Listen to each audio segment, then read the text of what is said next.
வணக்கம் நண்பர்களே. கிட்டத்தட்ட ஒரு 15 வருஷத்துக்கு முன்னாடி உள்ள ஒரு வழக்கு. பிஎஸ்என்எல் நிறுவனம் இருக்கு இல்லையா, அதனுடைய கேபிள்கள் எடுத்து அப்போல்லாம் உங்களுக்கு டேட்டா அப்படிங்கிறது ரொம்ப காஸ்ட்லி. ஒரு ஜிபியே ரூ. 200. இன்றைக்கி ரூ. 300 ரூ. 150 டெய்லி 2 ஜிபி கொடுக்குறாங்க. அன்றைக்கி ரூ. 220 250 வரும் ஒரு ஜிபி. 1.5 ஜிபியோ 2 ஜிபி தான் நீங்கள் இதுக்கு யூஸ் பண்ண முடியும்.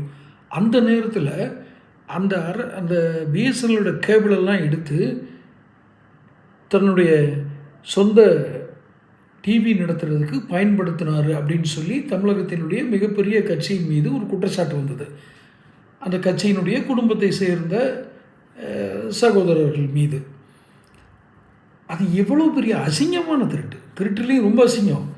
அன்றைக்கி குறிப்பிட்ட அந்த தொலைக்காட்சி நிறுவனம் நம்பர் 1 இடத்துல இருக்குது. அதிகமாக லாபம் ஈட்டுது, சம்பாதிக்குது, மக்களுடைய கவனத்தை இருக்குது, நிறைய விளம்பரங்கள் கிடைக்கிறாங்க. அப்போ அதை காசு கொடுத்தாலே அவங்களுக்கு ஒன்றும் நட்டம் இல்லை. ஒரு காசு கொடுத்து ஒரு தொலைபேசி இணைப்பை வாங்கி ப்ரைவேட்டோ கவர்மெண்ட் ஏதோ வாங்கி இவங்க அதில் அந்த தொலைக்காட்சி நிறுவனத்தை நடத்தினா கூட பெரிய நட்டம் வராது. அந்த அளவுக்கு நம்பர் 1 இருந்தது.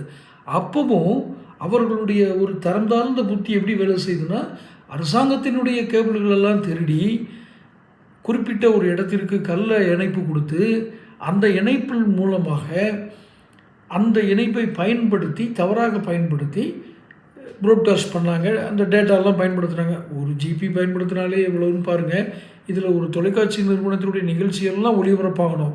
அப்போ நம்ம நாட்டிலேருந்து பிலிப்பைன்ஸ்லேருந்து தான் அது ஒளிபரப்பாகும் அந்த நேரங்களில். அப்போ அந்த நேரத்தில் இங்கேருந்து பிலிப்பைன்ஸுக்கு அனுப்பி பிலிப்பைன்ஸ்லேருந்து அதை ப்ராட்காஸ்ட் ஆகிறதுக்கெலாம் எவ்வளோ டேட்டா செலவாகும்னு பாருங்கள்.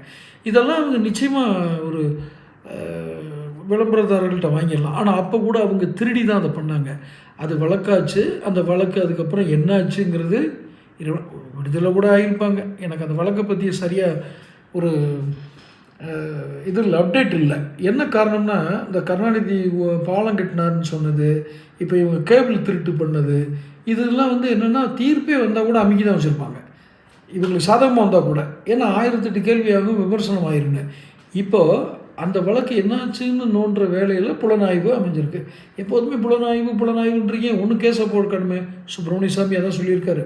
ஐயா பொறுங்க, எதெல்லாம் அப்டேட் ஆகுதோ நான் சொல்கிறத கேட்டுங்க. இப்போது அந்த சகோதரர்கள், அந்த கட்சியை சார்ந்த அந்த சகோதரர்கள் அழைக்கப்பட்டவங்க மீண்டும் விசாரணைக்கு உட்படுத்தப்படுவார்கள். தொடர்ந்து பேசுவோம். சேனல் சப்ஸ்கிரைப் பண்ணிக்கோங்க.